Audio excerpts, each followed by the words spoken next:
Hi, well, welcome to the summit. I hope I'm sure some of you have been here yesterday. I hope you enjoyed some of the speakers. I was listening to Vita Constancio actually on Thursday evening in London. Obviously, the man of the moment at the moment, the Vice President of the ECB.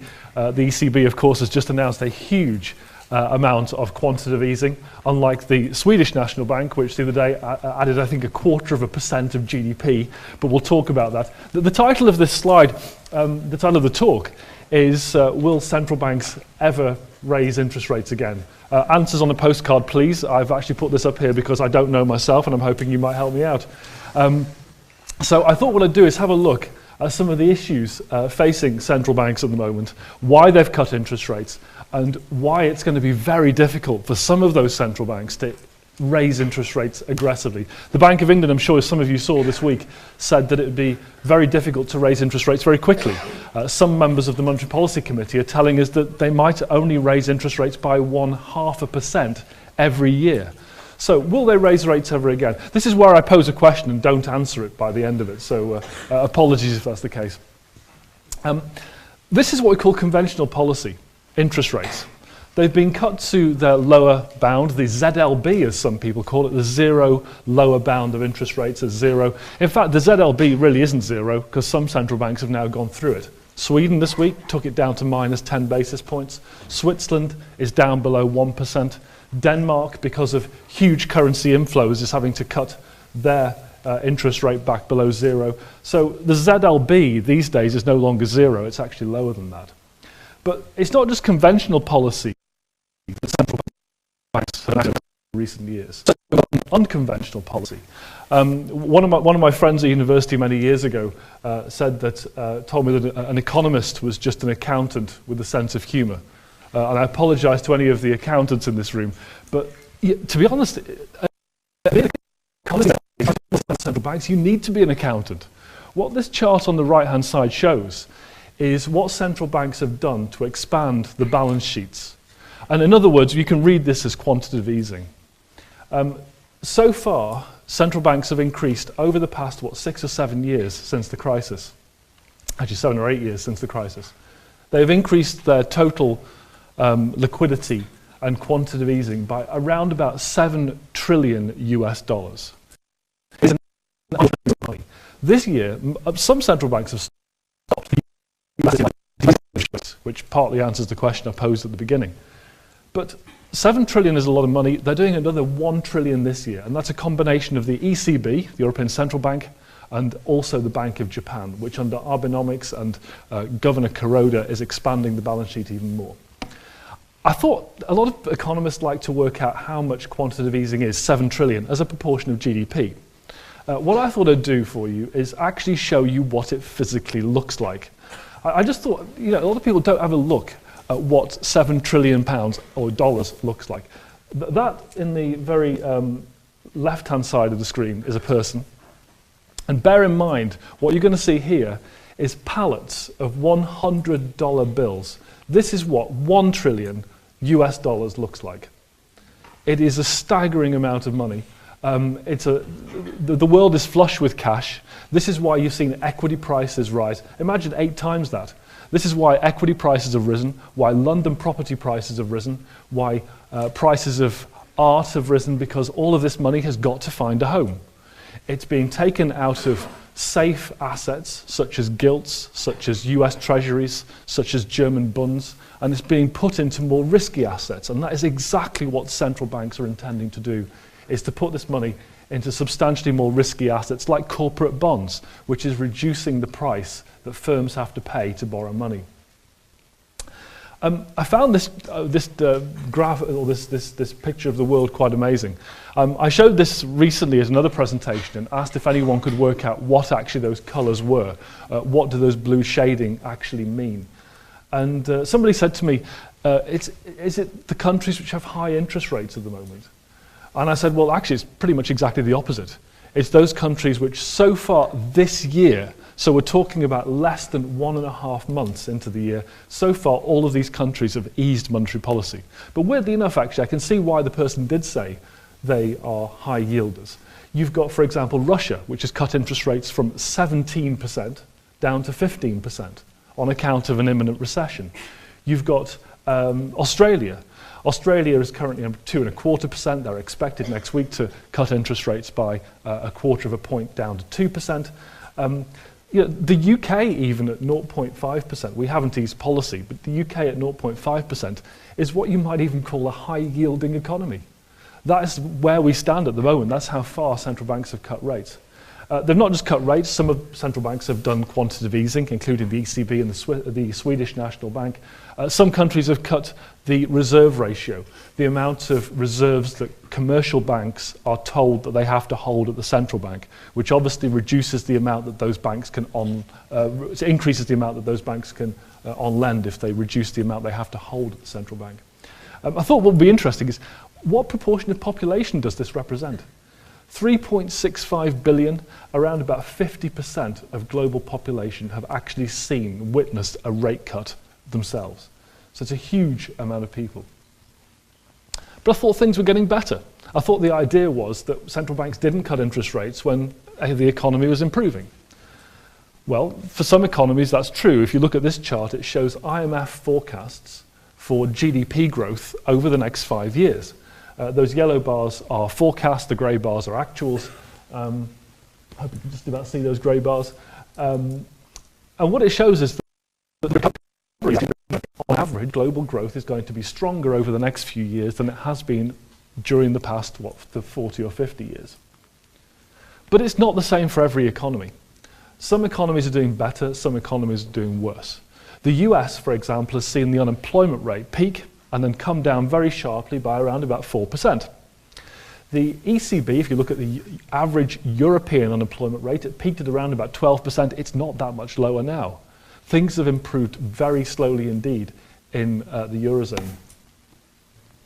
Again, looking at UK versus Europe, I thought I'd put a nice boxing ring up there. Unfortunately, it doesn't really quite work because I put Europe in the blue corner there. That actually is Nicola Adams, who I do believe actually went on to win that fight and then got Olympic gold. But never mind, if you ignore that for the time being. The point is about Europe, at least she's getting punched anyway. In Europe, the recovery is very fragile. It's very uneven. It's not happening the same among different countries. Some countries are doing a lot better. Some countries are doing a lot worse. We've actually just had some GDP numbers out this week. Germany hasn't been doing too well, but this week we found out that it grew at around about a 3% annualized rate during the fourth quarter of last year. That was a very good number. Spain is also doing particularly well. It's countries like Italy which aren't doing very well. Italy, the expected... I asked my colleague, actually, he's Italian, and I said to him, what do you think the trend rate of GDP growth over the next 20 years is? His answer, 0. And one of the reasons for that is because they haven't really engaged sufficiently in the structural reforms which are needed to generate economic growth. And that's why economic growth is so weak in Italy. We actually had a 0 print on GDP growth for the fourth quarter of last year, and that marks 3.5 years where Italian GDP has not shown a single quarter of growth. That's how bad things have been in Italy. There's also a lot of geopolitical risks. Yes, we are going to get a ceasefire in Ukraine starting tomorrow, but we've had these announcements before. That doesn't mean to say things are going to get better going forward. We've got political risks, such as Greece, such as the fact that some countries like Italy, like France as well, have been very unwilling to engage in structural reforms. And finally, when you have very low inflation, you tend to have low wages, which means that if you look at your debt burden, if you're a household, if you're a government, when you look at your debt burden, it gets higher when you have deflation because wages fall, prices fall, and in real terms, your debt looks bigger. Contrast that with the US. The US embarked on more significant easing in monetary policy much earlier than the ECB did. It increased quantitative easing massively during the crisis. It cut interest rates very sharply. Fiscal policy is not quite as tight as it used to be. That will be positive for GDP growth. The housing market is doing a lot better. Household balance sheets. Whenever you see this word, household, this phrase, household balance sheets, what do we mean? We're talking about debt levels relative to income. We're talking about rebuilding of saving ratios. That's all good for households. And households have been rebuilding their balance sheets. Equity prices have risen. The S&P is, back at the end of last year, was reaching fresh highs. This is all positive for households because they own equities. Investment is also doing a lot better. And finally, fuel and energy bills have fallen quite sharply. That said, I think it's worth just looking where we've come from in terms of the US recovery. And what this chart shows is all those lines which are congregating at the top of the chart show what's happened to previous recessions and previous recoveries. It shows those cycles in the past. So you've got the 1973, the 1981, the 1990 and 2001 cycles. And what it shows is that normally, at this stage of the game, this far into a recession-stroke recovery cycle, we'd normally be around 20 to 25% above the previous peak in GDP. Right now, we're around about 10% above the peak in previous GDP. So the point about this is that, yes, we're recovering quickly. Our US economists at Deutsche Bank expect that GDP growth this year is going to be 3.7%. That's a stonking rate. But the point is that it's coming from a very low base. It's very easy to grow an economy when the economy is very weak, in terms of when the level of output is very low. It's very easy to go back again, but it's not easy to keep on growing at those sort of rates in perpetuity. And then when you look at Europe, on the other hand, again, you need to look at some of the countries of Europe. As I mentioned before, France, Italy, Germany are all not expected to grow at the rate or any higher than the average rate of GDP across the Eurozone as a whole. So some countries are doing badly. Some countries, on the other hand, are doing quite well. We actually forecast, you'd be surprised to hear this given all the headlines, but we actually forecast that Greece might be growing almost by 3% this year. But then again, go back and have a look at how much GDP fell in Greece, and you'll see that this is an uphill battle. So, why are central banks keeping policy loose? I think one very good example of this was what the Swedish Riksbank did last week. Economic growth is doing well. It's running at about 2 to 2.5% per year. Unemployment is falling. Employment is rising. Retail sales are strong. Why did they cut rates? Why did they provide more quantitative easing? And the one answer is inflation. Central banks are petrified that low inflation is going to give way to deflation, which is going to give way to lower wages, which is going to cause a spiral downwards. And this is why central banks are very nervous about what's happening to inflation at the moment. As that chart shows the OECD, I think there are 34, 36 countries in this aggregate, and what it shows that is the rate of inflation has fallen to almost a record low over the last 40 or 50 years, 50 or 60 years. Why has that happened? Well, one of the reasons is oil prices. I'm sure all of you recognize this chart. It shows the price of oil, which has fallen very sharply, of course, over the last 6 months. In June 2014, oil prices stood at about $115 a barrel. They now stand around about 50. So it's a very sharp decline in oil prices. But let me just show you an example. But my role at Deutsche Bank is the chief UK economist. I always like to say that the chief is rather redundant because I'm the only UK economist, which really doesn't, I shouldn't probably tell you that. But anyway, what I want to show you is the when you look at inflation across any country, the national statistics offices break it down into around about 12 major components. And you'll see these on the left-hand side of that chart.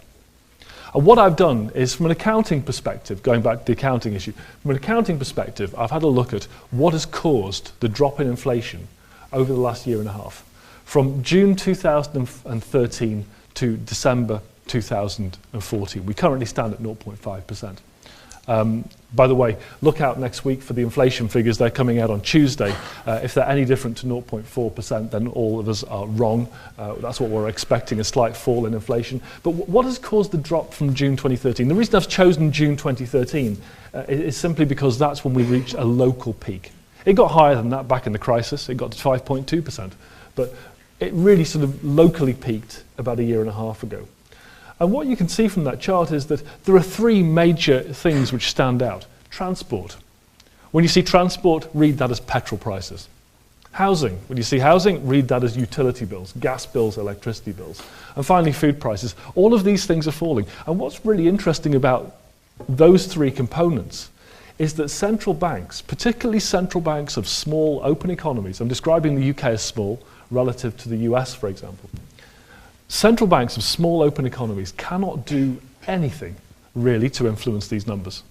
Those three components. The reason being is because they are determined on international commodity markets. What the Bank of England does on interest rates will have absolutely no bearing whatsoever on oil prices globally. Now the Fed, on the other hand, may well have an influence. But that said, small open economy central banks will not. And therefore you think to yourself, well, shouldn't the central bank look through this? Shouldn't they be looking at where they think inflation is going to be in a year or 2 years' time? And not think, well, we should be trying to offset some of this weakness in inflation, which is caused by oil prices, by trying to ramp up prices in other parts of the economy. Well, what's very interesting about this chart is that it's not just those three components which is generating lower inflation. Yes, they are the most important part of it, but if you look closely, and you'll see that all the other components, bar two, are deflating. Or actually, sorry, I should use the word disinflating. I hope you all know the difference between disinflation and deflation. Deflation is a fall in prices, and the absolute level of prices, in other words, negative inflation. Disinflation is a fall in the rate of inflation. And this is what this shows, disinflation. We've not got to deflation quite yet. So what it shows is that a number of other components within inflation, within CPI, are actually falling, quite a lot of other things. And in fact, now 40% of the CPI basket, weighted, is deflating. And another 40% of the basket is actually not inflating by more than 2%. So you've only got about 20% in the middle of the CPI basket, which is doing anything resembling normality. So, why have oil prices fallen? This is a really important question because depending on why oil prices have fallen will depend on will govern the central bank response to the decline in oil prices. Is it supply or demand? Now, this is not even economics 101. All of you will recognize these charts. Very simple. You've got a demand schedule which slopes downwards. You've got a supply schedule which slope upwards. The demand schedule is inelastic. Oil prices, food prices are inelastic. If prices come down, you don't go and say, let's go and buy more petrol, let's heat the house a bit more, let's go and buy more food. Well, you might do, I don't know, some of you might. Let's go and buy more food. Certainly works with me and chocolate. But it's inelastic generally. What happens when you get an increase in supply? Let's say they turn the taps on with oil, we get shale gas in the US. What happens? Supply expands and you get lower prices. So that's one possibility. The other possibility is that the supply curve is not that much different, and what's generated the fall in oil prices is demand related. Concerns about China. People now expect China to grow. In fact, the IMF now expects China to grow at a slower rate than India, for example, over the course of the next 5 to 10 years. That's the first time they've ever forecast a slower rate for China than any other BRIC economy. So what happens if you get a weakening in demand? Let's say global growth concerns cause this. Then you start off with the demand curve here, demand curve moves left, and you get lower prices. So I thought what I'd do, a very quick show of hands. What I'm going to ask is, who thinks this fall in oil prices is demand related, and who thinks it's supply related? So let's start off with the supply related. And demand related? Okay, that's good. That's pretty much about the proportion which I would attribute to demand and supply within this. It's a bit of both, to be honest, is the answer. But what I thought I'd show you to prove why I think it's more supply related than demand related is the following. And this is what I call good disinflation. That disinflation is when oil prices fall because people are concerned about Chinese growth, because they're concerned about growth generally. Good disinflation is when you get a supply shock. So this is why I think it's supply related. Have a look at this chart. What it shows you is the pale blue line, or the light blue line, is oil supply. Don't ask how I've calculated this. I've actually nicked it from somebody else. But what it shows is that supply is higher than demand over the course of the next 5 years. Now that means that it suggests that it is supply related. Another way you can think about whether it's supply or demand related is, if it was demand related, wouldn't all commodity prices fall at the same time? I would have thought so, and what this chart shows is that's not been the case. What you've got here is that oil prices have fallen, but when you look at industrial metals, which you would have thought would have headed southwards at the same time as oil prices if it was to do with global demand, they haven't fallen anywhere near as much. So it does look like it's a very oil market specific reason for the fall. What should central banks do about this? Well, the answer is, I think, look through it. They need to make sure that they don't get bogged down in looking at inflation right now and find out that in a year's time, all of a sudden, inflation comes back and kicks them rather hard. What I'm going to show here is something very simple, which economists look at all the time. It's called base effects. Imagine prices don't change. Imagine they're static for the last couple of years at 100. And of course, your inflation rate's 0. Now all of a sudden you get a fall in oil prices. Oil prices collapse. And they cause prices in the CPI, in consumer prices, let's say to fall by 20%. They come down to 80 from 100. All of a sudden your inflation rate has fallen down to minus 20%. Now imagine nothing else happens. So we're a year on from the decline in oil prices. We're now at the start of year 4. We're 1 year on from the drop in oil prices. And imagine absolutely nothing happens in the first quarter of year 4. What happens to inflation? Bounces straight back up again by 20 percentage points. It goes up from minus 20 back to 0. So the whole point is that if you get a supply shock and it causes oil prices to fall, it causes CPI to fall, and we're in a situation where this has exactly happened. 1 year from now, if absolutely nothing happens, inflation is going to bounce back pretty aggressively. So bear that in mind when you think about where inflation is today and where it might be tomorrow. And this is why central banks tend to respond asymmetrically to some of the shocks that we've seen. What's amazing is that the central bank cut interest rates by 500 basis points back at the end of 2008. This is the UK central bank, the Fed did it as well. When inflation was 5%, it was more than double the Bank of England's target, yet they still cut interest rates.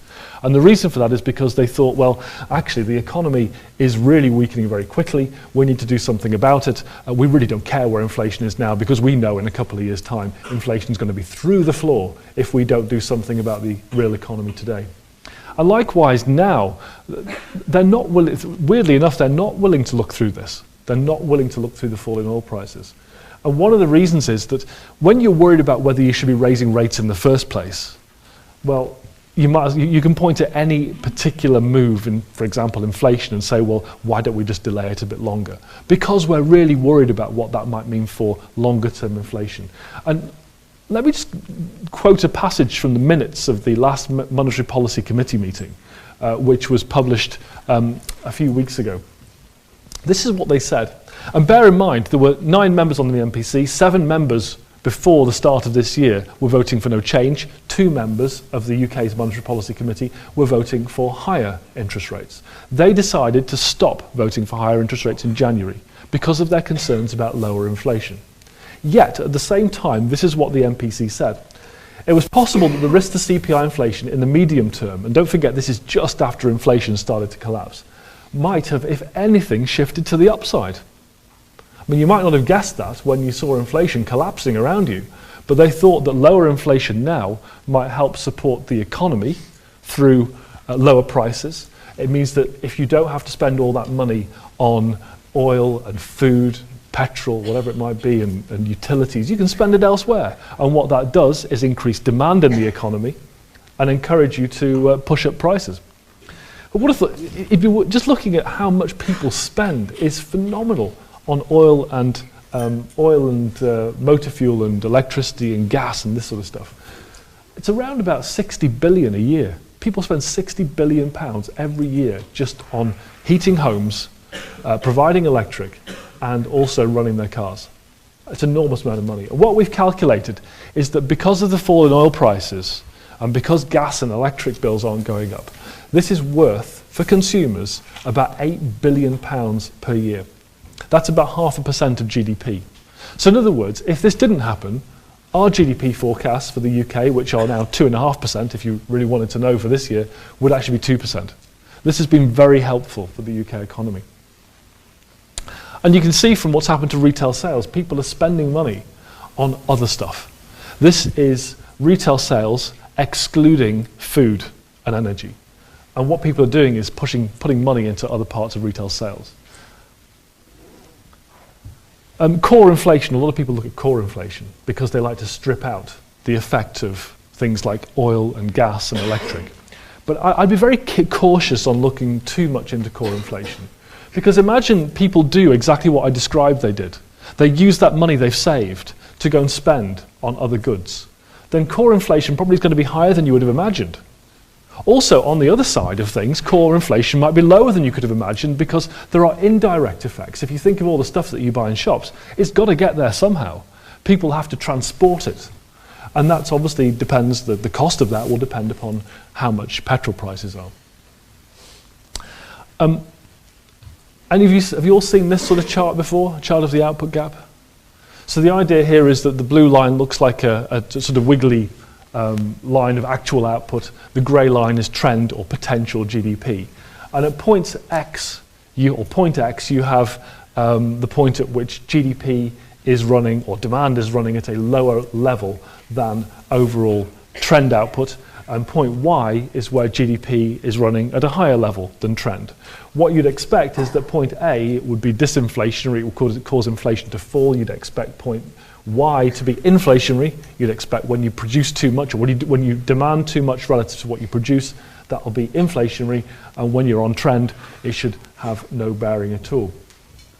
And the reason I show this is because I think central banks are trying to work out exactly what point of the chart we are currently on.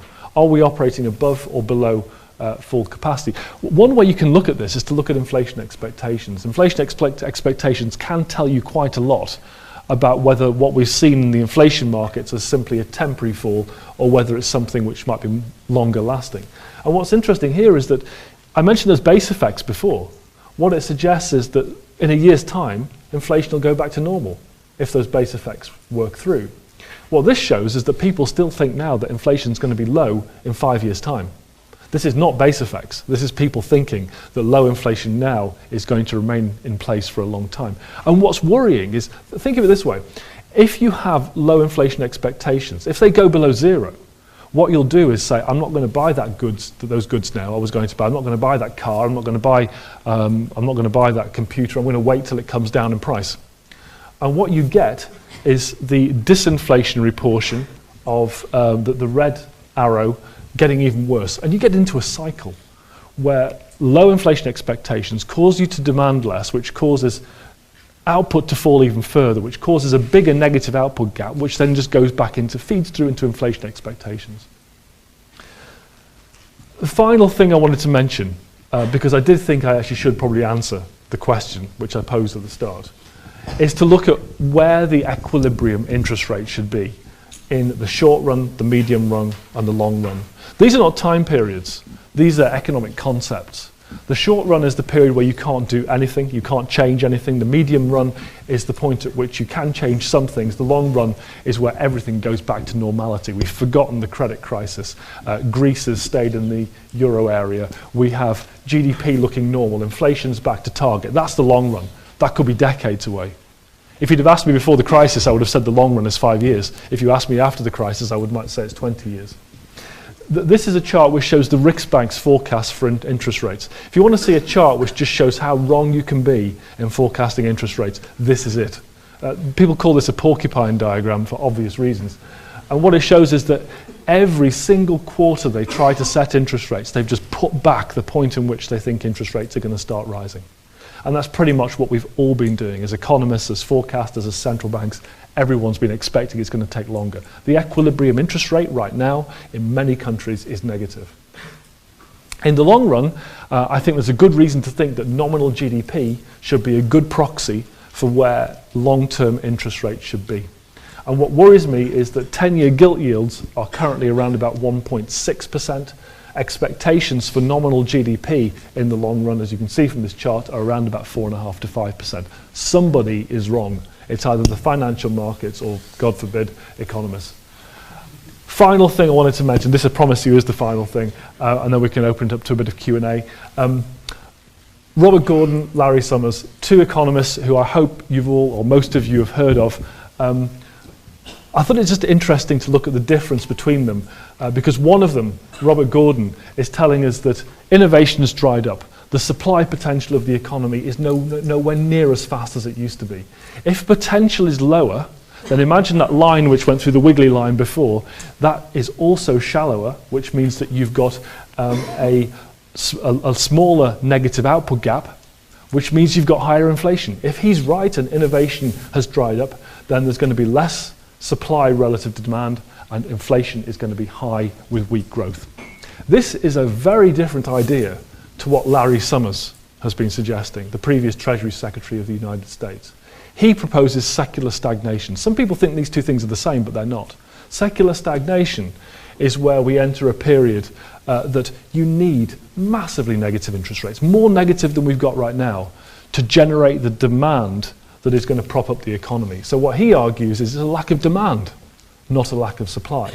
That's the problem, which means that inflation is low and we have very weak growth. In that situation, central banks will need to ease policy further. If Robert Gordon is right, then of course central banks might not need to ease quite as much. So that's really the end of my prepared remarks, but what I thought we'd do is, actually one more thing. This is a shameless plug for the Society of Business Economists. With another cap on, I am on the council of the Society of Business Economists. There's a wonderful new, I've no idea who this guy is. I think he's some random punter we've plucked off somewhere. But this is the Society of Business Economists. Many good reasons for students to join. First of all, and most importantly, we have a student rate. Secondly, you get access to loads of economics meetings. It's all on the website. If you want any more details about this, either go onto the website or ask me afterwards. But I would thoroughly recommend it. And it looks great on your CV as well for when you're applying for jobs. So, without further ado, I just want to say thank you very much for listening, and I think we have time for a bit of Q&A. Thank you.